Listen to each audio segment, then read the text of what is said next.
justificación que han escuchado ustedes es la palabra de nuestro pueblo. Es la sentencia final, ¿verdad?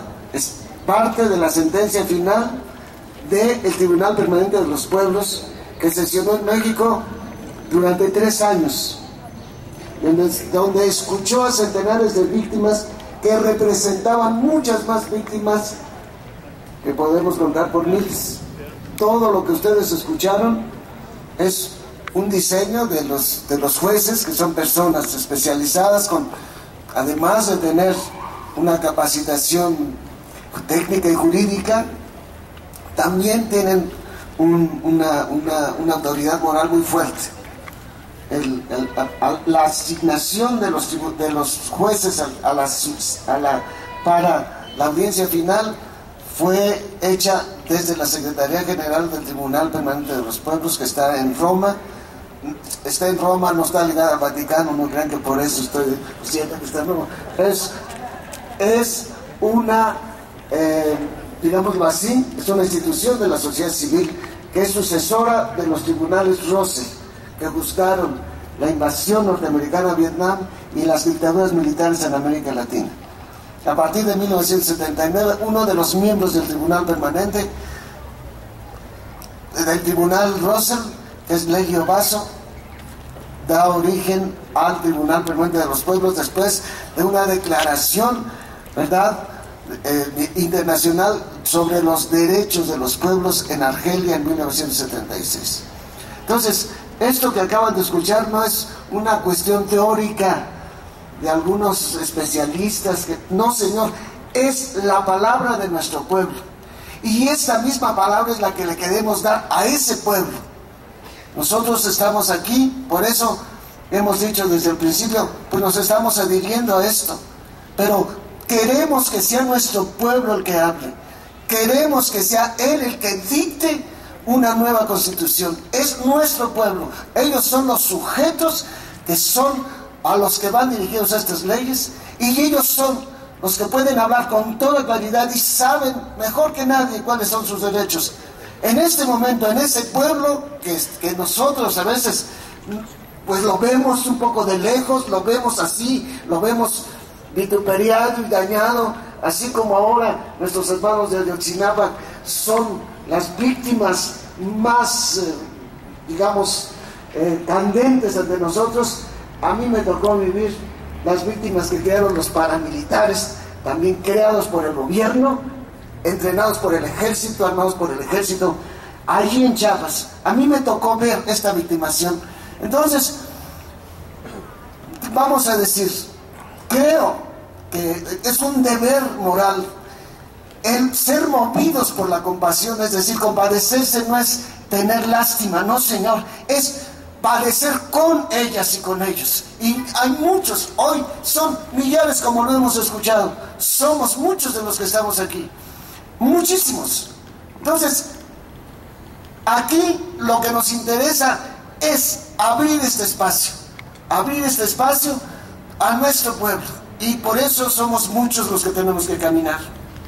Yo, un poco pensando precisamente cómo le podríamos presentar a nuestro pueblo esto, y yo quiero hacer, bueno, ya el padre Miguel Concha dice, leí tu parábola. Mi intención no es hacer una parábola, pero vamos a tomar una parábola. Una casa, México, por eso ven ustedes, México, la casa de todos. Es eso, México es la casa de todos, y por eso quiero hablar de una casa. Una casa, ¿cómo? La casa debe garantizar los derechos más fundamentales a todas las personas que allí viven. Debe tener alimentación, primero debe tener una habitación en donde existan los espacios dignos para que descansen. Estamos hablando de esto, pero pensemos en México como una gran casa en donde todos tienen derecho a descansar bien, todos tienen derecho a comer bien, todos tienen derecho a educación, todos tienen derecho a los servicios que tiene una casa. Por eso hablo de que la casa, que es México, debe garantizar los derechos más fundamentales a todas las personas que están en su territorio, que somos los que aquí habitamos, pero yo pienso mucho en las personas que pasan por aquí, como están pasando en este momento los miles de inmigrantes centroamericanos.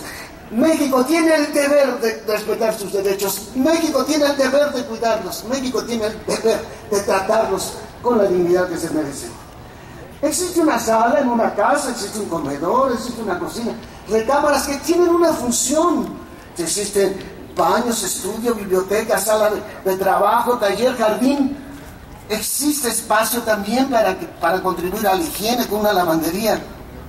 Y luego esa casa recibe servicios como el agua, la electricidad, el gas, la prensa, el teléfono, la radio, etcétera, servicios de comunicación. Es muy importante que entendamos esto. También allí trabajan personas para el mantenimiento de la casa. Hay una cocinera, hay personal de limpieza, hay jardinero, hay chofer, hay responsables del servicio hidráulico, drenaje, electricidad, aparatos. Esas personas están incluso fuera, no están en el territorio, pero están produciendo todo lo que necesita esa casa. Pero hay unas condiciones para que eso funcione. Es unas condiciones. Pasamos al siguiente slide. Es para mantener esa casa, y vuelvo a decir, estoy hablando de esta casa, pero pensemos en la casa ampliada. Pensemos en la vida de todas las personas que están viviendo en la casa, pero las personas que están prestando sus servicios ahí. Todas esas personas van a sus respectivas casas. Todas las personas que están, así como esa casa debe tener un ingreso, esas personas que trabajan allá para que nos venga la corriente eléctrica, allá para que nos llegue el servicio del agua, en todos los espacios tiene que haber unas condiciones para que todos cumplamos nuestro deber. Por eso digo, es compromiso de todos que tengamos una vida digna, que tengamos todos los derechos, que tengamos una relación pacífica y armoniosa. En esa casa todas y todos accedemos al derecho a una vida digna. Si existen todos los servicios, es porque el sustento de esa casa es el sustento digno. Sí, claro, hay un ingreso suficiente. Todos tienen un derecho a un trabajo, a un descanso. A descansar se tiene que equilibrar trabajo y descanso. Yo pienso a los niños que no tienen papá y mamá prácticamente, porque el papá y la mamá, o bien son muchos, la tercera parte más, un poco más, de los hogares mexicanos están a cargo de una mamá. Es una mamá sola, por distintas circunstancias, es una mamá sola. Pero todos tienen, un niño no recibe el desayuno de su mamá, la gran mayoría de esos niños de casas solas. Incluso cuando el papá y la mamá trabajan, muchos critican, ay, que la mujer no debe trabajar. Pues el ingreso es lo que es el ingreso. Y también la mujer tiene el derecho a una organización. Se pueden equilibrar las cosas, pero así es la vida de muchos. El día de hoy un niño ni siquiera despierta y ve, sobre todo cuando es pequeñito, una Coca-Cola y unas papitas o algo allí, eso es su desayuno. Y ve a la mamá que regresa de la maquiladora no sé qué hora. Es terrible. Las y los trabajadores que prestan sus servicios también dan atención a cada una de las fuentes que hacen llegar los alimentos, los que producen alimentos, el agua corriente, todo, la información, los medios de información, que también tienen unas características. El agua no de cualquier manera puede llegar, la corriente eléctrica, y luego esos servicios pues deben tener también un costo de acuerdo a lo que están las personas, los que están viviendo ahí. ¿Cómo es posible que nosotros que tenemos petróleo, que producimos, podemos producir gasolinas, les tenemos que comprar gasolinas a los gringos? ¿Cómo es eso? Y ahora hasta les vamos a comprar petróleo crudo. Fue el regalo de Reyes, dijo Galván Ochoa, el regalo de Reyes que le va a nuestros funcionarios junto con el presidente el 6 de enero de este año. Sí, claro. La dignidad de la persona conlleva que ella esté bien informada. No cualquier manera le debe llegar información. Tiene que tenga acceso a los medios que le proporcionan información. Sí, que suficiente para conformar los criterios objetivos que orienten su intervención en la conformación de una sociedad. ¿Qué información tiene la gente con las telenovelas de Televisa? Y los programas, qué barbaridad, para qué nivel mental son construidos ahí. Es terrible. Las y los ciudadanos que vivimos en esa casa estamos comprometidos a la construcción de la paz, no solamente entre nosotros y nuestros vecinos.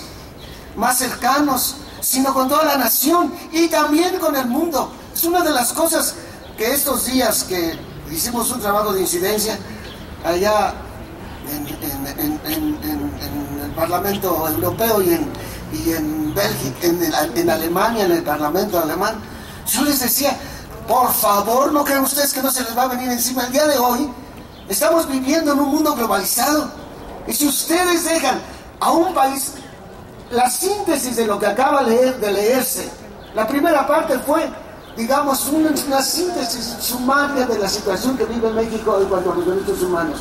Pero la segunda parte fueron las recomendaciones que dejó el Tribunal Permanente de los Pueblos para la sociedad civil. Pero tenemos que tener en cuenta, les decía yo, lo que dijeron los jueces a nivel, bueno, dijimos, yo era parte de esos jueces. ¿Qué dijimos? México está destruido y es el país más destruido de la tierra en estos momentos. México es el que ha recibido a través de su Tratado de Libre Comercio los impactos más destructivos que puede dar el neoliberalismo. México, decíamos, y estaban personas de distintas partes del mundo, dice, ¡qué barbaridad! México es un país desbaratado y desmontado. Y debe ser el paradigma que se presente a las naciones para que vean lo que les espera. Entonces, yo les decía esto, señores, esto que está pasando en México tiene que ser atendido por el bien del mundo.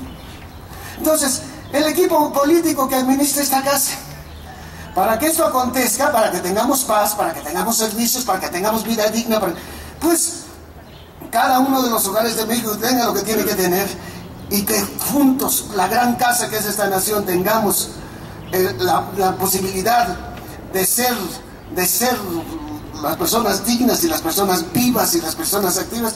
Pues tenemos que tener al frente en ese equipo político a personas a toda prueba e intachables en su conducta ética. El desarrollo debe ser garantía para cada ser humano y para todos los seres humanos que habitamos en este territorio. No es un privilegio. El desarrollo y el crecimiento no es un privilegio del 1% de la población. Y esto es la característica del modo de gobernanza que tenemos. Están gobernando. Cuando decían hace rato, cuando leían que esta impunidad en la que se dejan los crímenes en México, no es nada más pura apariencia, no es nada más una ausencia del Estado. Es toda una decisión que tiene un origen más atrás. Tienen derecho a vivir en esta tierra unos cuantos. Esta es la mentalidad neoliberal. Y eso es para lo que están sirviendo. No está nada más por accidente dejándonos morir.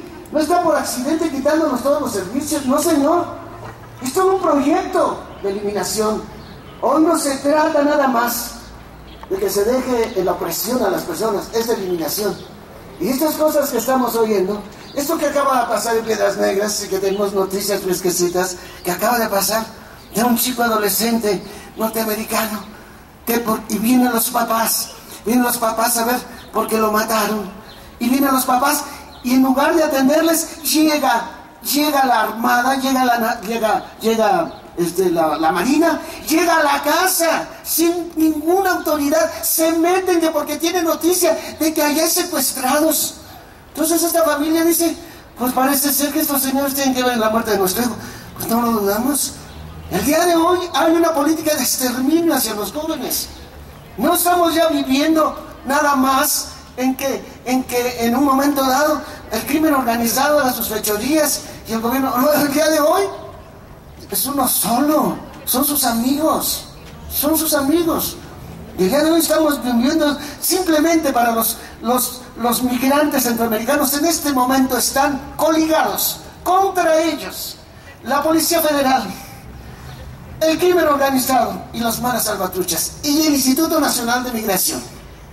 Así están siendo tratados ahorita los migrantes, porque necesitan esa zona despejada de migrantes, porque allí se harán los negocios más jugosos. Ahí tienen ya todo un proyecto para que pasen las mercancías que vienen de Norteamérica y pasen por ahí, por esa zona del sur y sureste de México, que pasen y se vayan al Asia tranquilamente. Y por eso ahorita no quieren que haya allí migración centroamericana. Y los tres están. Esto es el clásico modelo. Por eso tampoco hay solución para encontrar a los desaparecidos de Ayotzinapa. Porque eso se contradicen los funcionarios del principio, están ocultando. Es la política de terror. Nosotros los mexicanos tenemos que estar llenos de miedo, porque saben, desde hace mucho rato lo que están tramando. Ya lo dijeron bastante claro, que no lo voy a repetir, en el diagnóstico, que desde la escucha de las víctimas se hace, no porque llegó allá por los medios de comunicación. Es la voz de los pobres y las víctimas los que han hecho y han dado origen a ese diagnóstico. ¿Qué pasa en el poder legislativo? De este poder deben emanar las leyes que garanticen el goce de las libertades ciudadanas, así como el pleno derecho a que seamos nosotros un régimen democrático que nos reconoce esos derechos. Nos los reconoce, no nos los otorgan. Como decía aquí una de las moderadoras que está, Jimena, estaba al lado de mí. No, estos creen que pueden hacer las leyes que se les ocurran. No tienen que entender que esas leyes deben surgir de este pueblo, de esta comunidad. Ellos son los sujetos, ellos son los constructores de la historia.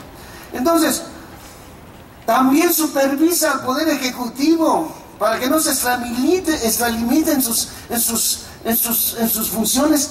¿Cómo le permiten al Poder Ejecutivo eliminar de un día para otro a 44,000 obreros en Luz y Fuerza del Centro? ¿Cómo le permiten estos caprichos al Ejecutivo? ¿Cómo le permiten al Ejecutivo, porque manda sus iniciativas, modificar cosas de fundación del país? Es una constitución fundante, la del 17, como fue la del 57, como intentaron también hacerlo con nuestra primera constitución, que fue el 24, y la constitución de Apatzingán tiene una historia tan bella.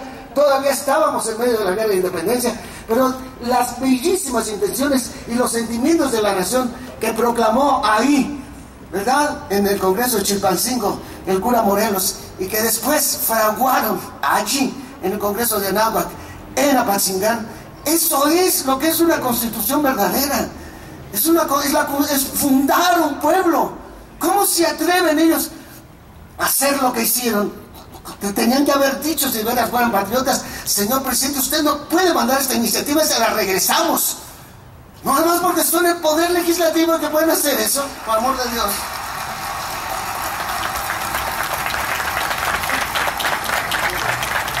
Al Poder Ejecutivo corresponde proponer iniciativas de leyes ante el Congreso. Se encarga de darle valor a la ley mediante los decretos y a las leyes aprobadas por los legisladores, y también con sus leyes secundarias.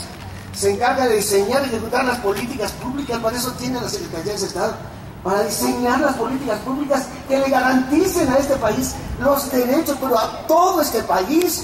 No las políticas públicas que van solamente dirigidas al 1% de la población, que son los que tienen derecho a la vida digna, que son los que tienen derecho a vivir en el lujo, que son los que tienen derecho a tener las casas, que ya están emproblemados de nuevo. Ya están emproblemados con esa casa de nuevo.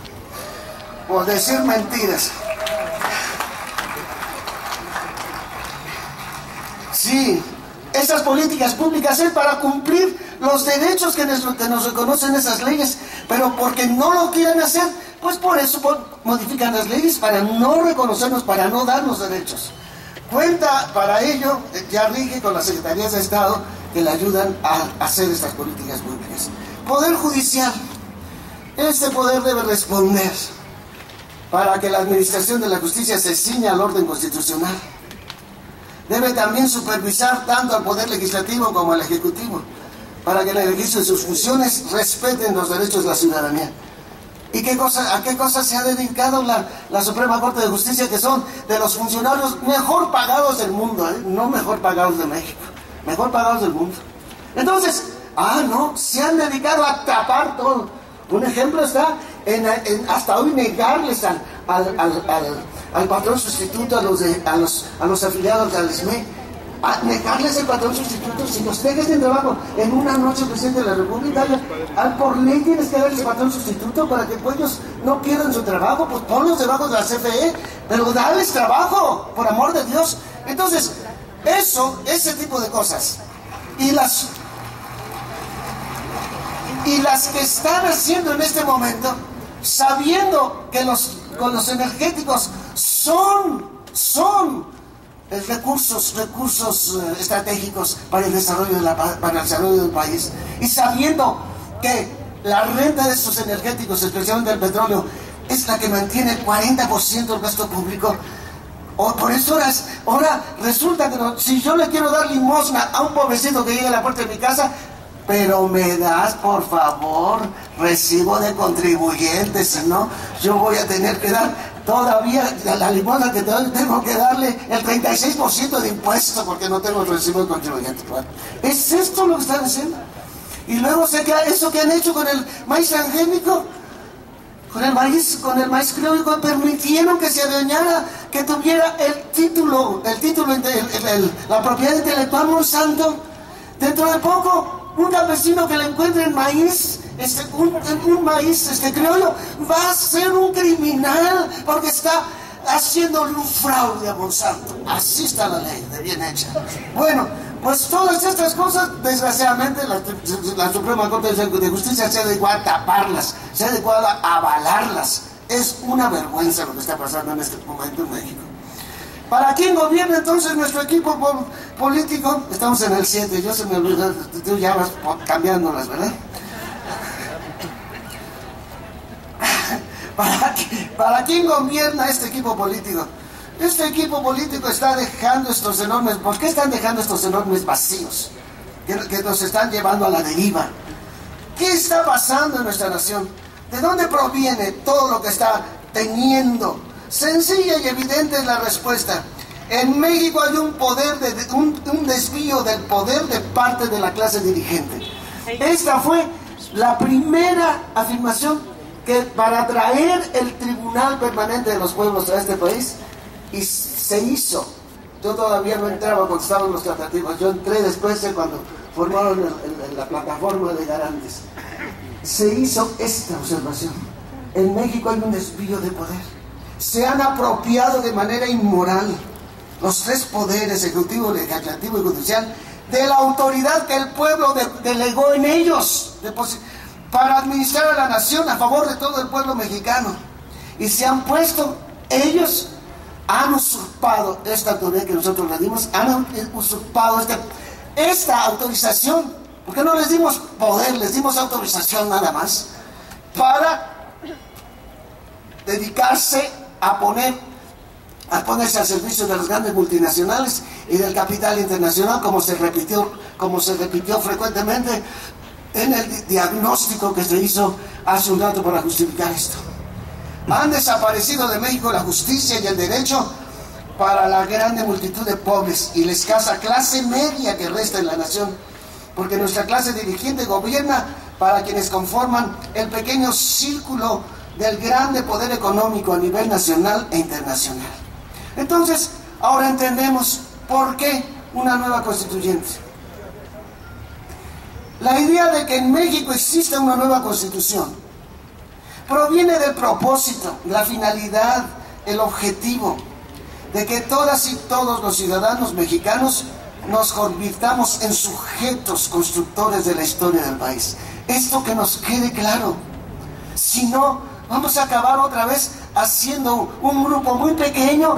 A lo mejor llevamos una constitución, pero nuestro pueblo, que es el único, sépanlo, y no me gusta decirlo mucho porque me van a acusar de que estoy convocando a otra revolución, o que estoy convocando a otro ejército insurgente.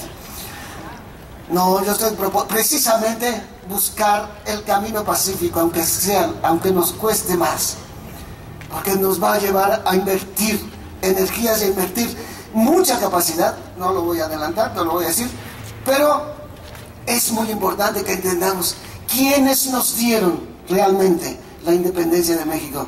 Nuestro pueblo. ¿Qué hubieran hecho el señor cura Hidalgo, o el señor cura Morelos, o los demás independentistas como Ignacio Allende y todos los demás, sin el pueblo? ¿Qué hubieran hecho los grandes líderes de la Revolución Mexicana sin el pueblo? Estamos en la misma condición, pero no queremos el pueblo tiene hoy unas armas muy vivas, y yo lo he visto cuando he tenido que estar con el pueblo. Hubieran visto, eran los centroamericanos, pues son el pueblo, esa parte expulsada de su propia nación, esa parte a la que nadie le interesa de esa nación. Yo me di cuenta de eso cuando los primeros jóvenes migrantes que asesinaron ahí en las puertas de Saltillo. Uno de ellos, encontramos a su familia, encontramos todo con ayuda de los dominicos de Centroamérica. Se interesó el consulado porque se les entregaran los restos de sus hijos. No se interesó para nada.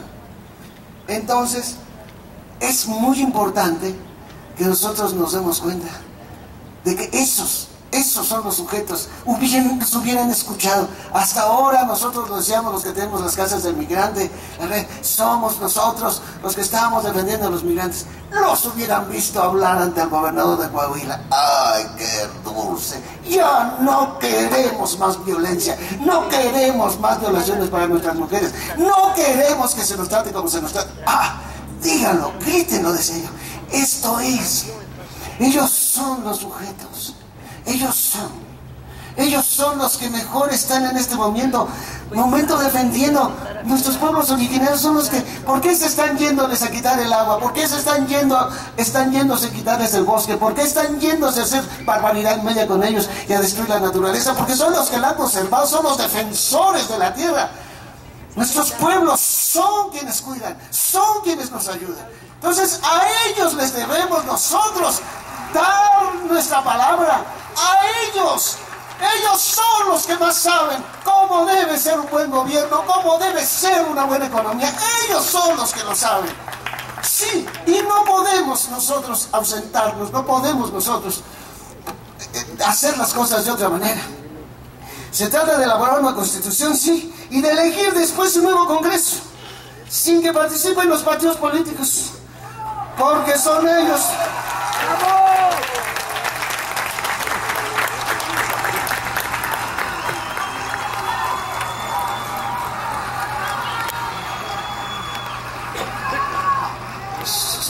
Son ellos los que están enviando a las curules a personas deshonestas, faltas de ética, ambiciosas, que son verdaderos mercaderes de carne humana. El objetivo es lograr un diálogo con la ciudadanía de todos los rincones del país. Tenemos que ir allá. No tenemos ya así, en los planes pastorales, cuando yo llegué a una zona tremendamente con mucha gente por allá en la montaña, en Guerrero, yo dije, nosotros tenemos que ir allá, esa gente no puede venir acá, tenemos que ir allá. Si nosotros vamos a hablar o vamos a hacer hablar solo a los que tengan el dinerito para pagar el camión y venir acá a la Capirucha o venir acá al pueblo grande, tenemos que irnos nosotros allá a los parajes, a las cañadas, allá tenemos que irnos. Allá tenemos que ir, tenemos que llegar allá. Sí, a donde hay que llegar. Por eso tenemos que ser muchas y muchos los que nos comprometamos en este proceso.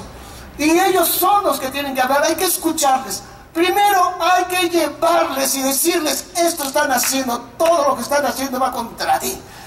A mí me tocó estar allá en Berlín en la entrega de las firmas contra el tratado de seguridad que Alemania quiere firmar con México. ¿Saben cuál fue mi argumento? Dije, así como está México, ustedes van a preparar a las policías de México para que se vengan encima de nosotros. No se van a ir contra el crimen organizado porque son sus amigochos. Se van a ir contra nosotros. Es a nosotros a quienes van a dañar con su tratado de seguridad. No van ustedes a arrestar, no lo van a hacer. Ellos son, inmediatamente, todo lo van a apuntar contra nosotros. Esta es nuestra experiencia. Pregunten, cuando ha llegado el ejército, pregúntenle a los de Juárez, cuando llegó el ejército, lo que pasó allí, la criminalidad. ¡Ay, salió! En el tribunal permanente, entre las denuncias hubo. Dice, esos que están llamando grupos del crimen organizado, que están dañando a la gente, esos, dice, son muchos grupos de paramilitares preparados por el ejército. Lo dice la gente que se da cuenta.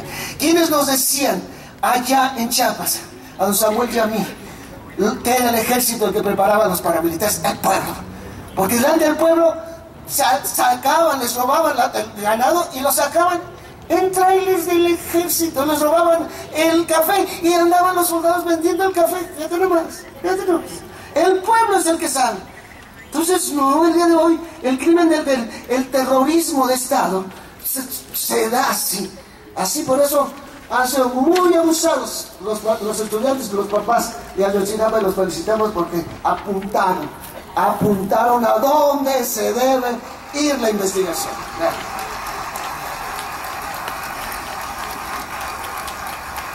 Entonces, primero que nada debemos dialogar con ellos en primer lugar y debemos buscar una manera ordenada, de esto vamos a hablar dentro de un momento, debemos buscar de una manera ordenada que conozcan todas las modificaciones a las leyes para hacer este desvío de poder.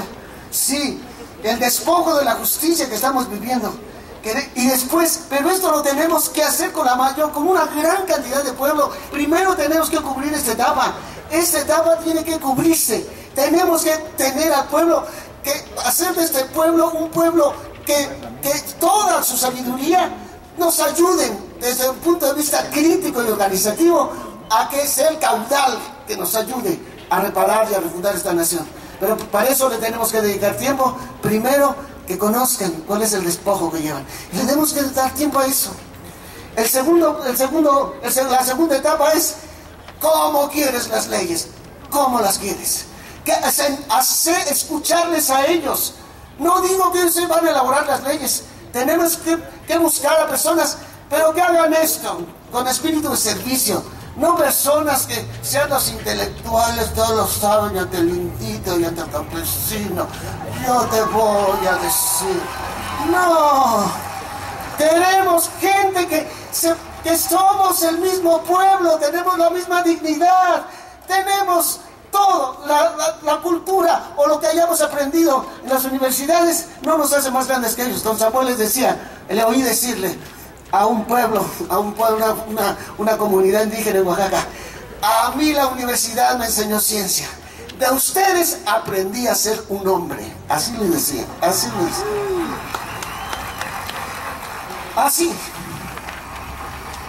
Otro escritor que hizo un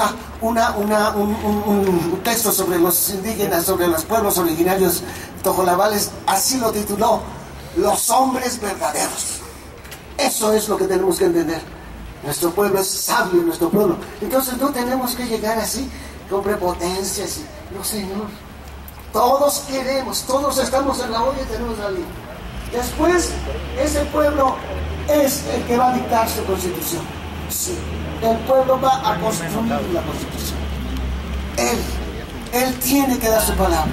Es muy importante y nosotros recoger esa palabra y allí, en el momento en que tengamos que ir a fraguarla en leyes, etcétera, en nuestra nueva Carta Magna, tenemos que organizarnos de tal manera que allí queden las cosas que ese pueblo necesita y traducirlas en referéndum, traducirlas en plebiscito, traducirlas en revocación de mandato, traducirlas en todos los derechos que ya por constitución se le reconoce a todo ese pueblo a partir de los acuerdos y los convenios y los pactos firmados por México a nivel internacional. Eso tiene que quedar allí, no debe irse nada de eso.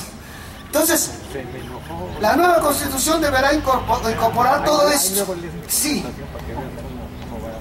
Queremos pues escuchar las necesidades de todo este pueblo y queremos así, allí, llenos de una grande valentía, porque claro que vamos a tener oposición, por supuesto que sí, pero por eso tenemos que irnos a los cuadros, tenemos que hacer el trabajo de hormigas.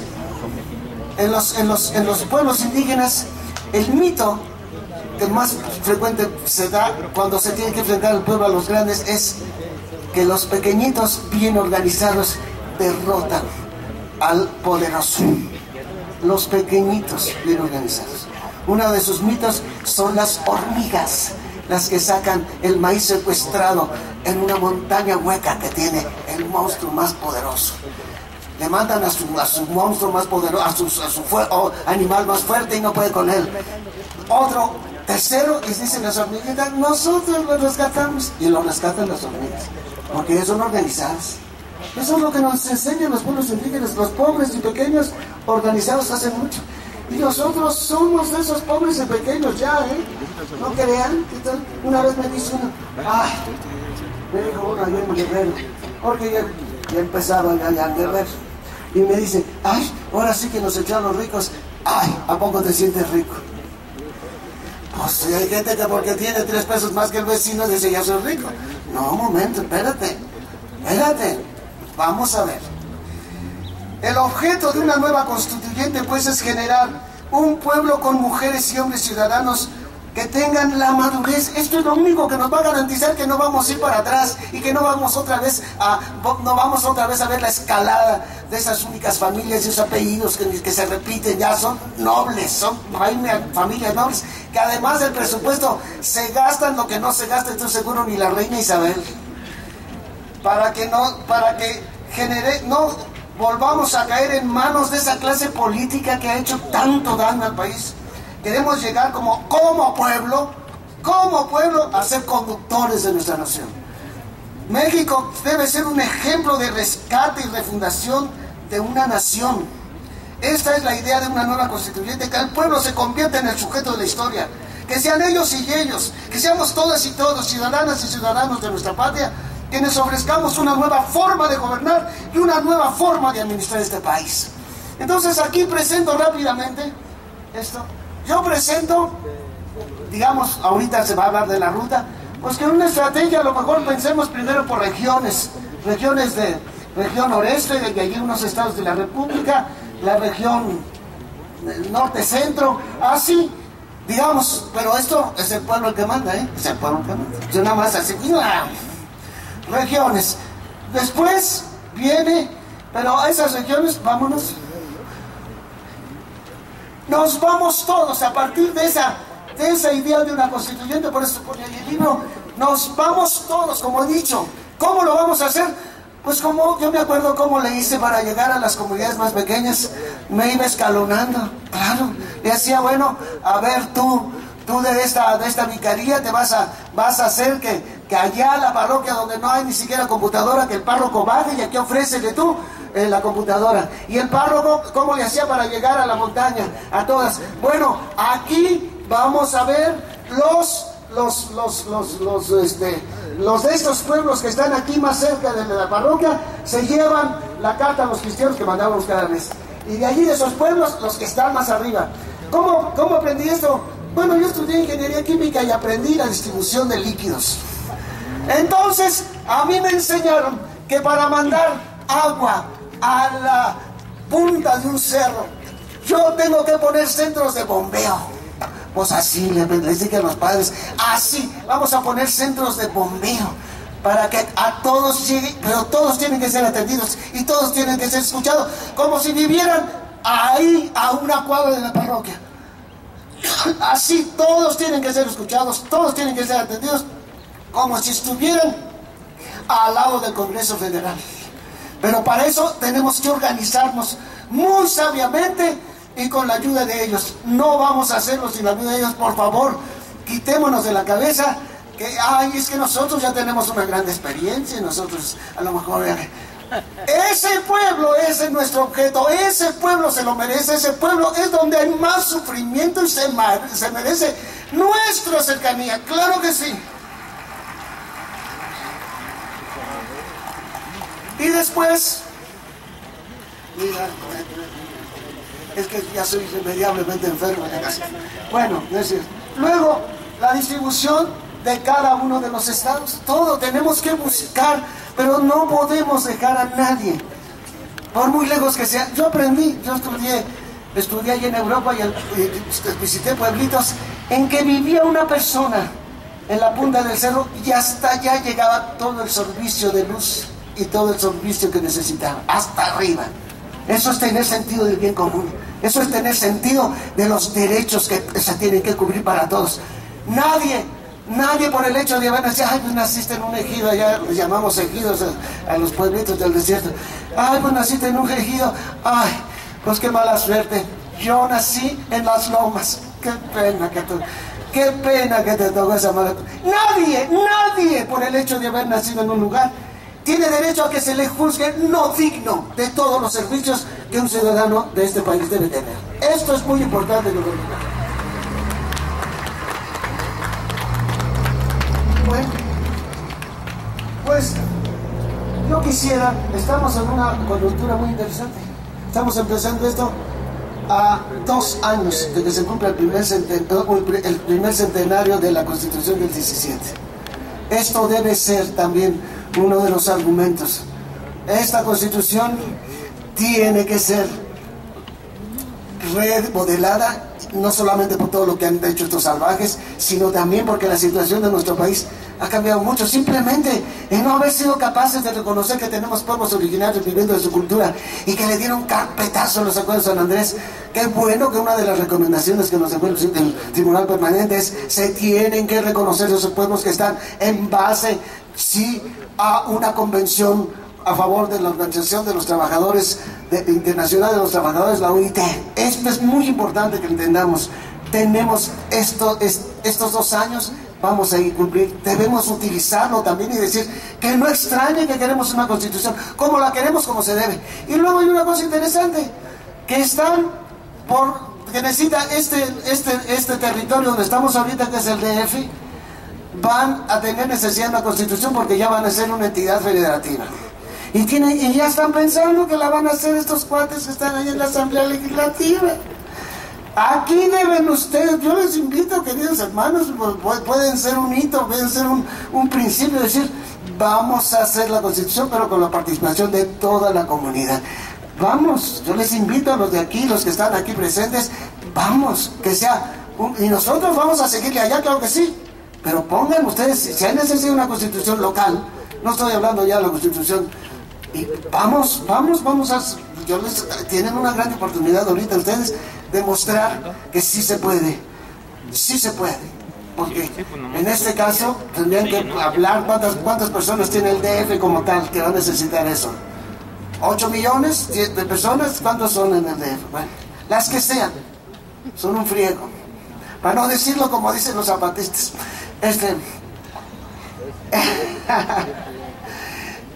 Dicen un chingo, somos un chingo, así dicen ellos.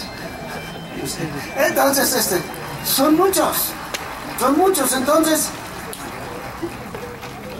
sí es una cosa importante, este asunto histórico que se entrecruza, se entrelaza con nuestro proyecto, es importante. Bueno, pues esto es lo que yo me propuse decirles, sobre todo poner el ejemplo y a nuestro pueblo decirle: ustedes tienen derecho a vivir con la mayor dignidad, con el mayor confort, no en el lujo, no, pero sí con dignidad. Sí, todos viviendo más austeros, pero vida digna para todas y todos. Esto está. Yo aquí termino así tengo que hacer una propagandita aquí de mi condición de dominico, porque si no van a poner multa. Entonces, Jesús dijo que ¿por qué se preocupan por qué van a comer? ¿Por qué se preocupan por qué no van a vestir? Eso se ocupan los paganos. Vean ustedes, los pájaros, cómo no trabajan, los cuerpos no trabajan y acumulan en graneros y nunca les falta el alimento de parte de mi Padre Celestial. Y lo mismo, las aves las flores, vean cómo visten el campo. Y ya entonces son y mañana se marchitan. Y les digo que ni Salomón se vistió con tanta elegancia como las flores y los lirios visten el campo. Y dice: busquen el reino de Dios y su justicia, y todo eso lo tendrán por el Yo allí fue cuando dije: a ver, el derecho humano a la comida y al vestir es un derecho humano. A ver, ¿qué quiso Jesús decir con eso? No pienses tú cómo vas a vestir tú, porque te vas a empezar a vestir elegante a costa del salario de tus obreros. Vas a vivir elegante a costa del hambre. Sí, esto es lo que quiso decir. Todos tienen que vestir, todos tienen que comer dignamente, y basta. Todos, cada uno y cada una. Digo, nada más una cosita así, para que no me cobren. Gracias.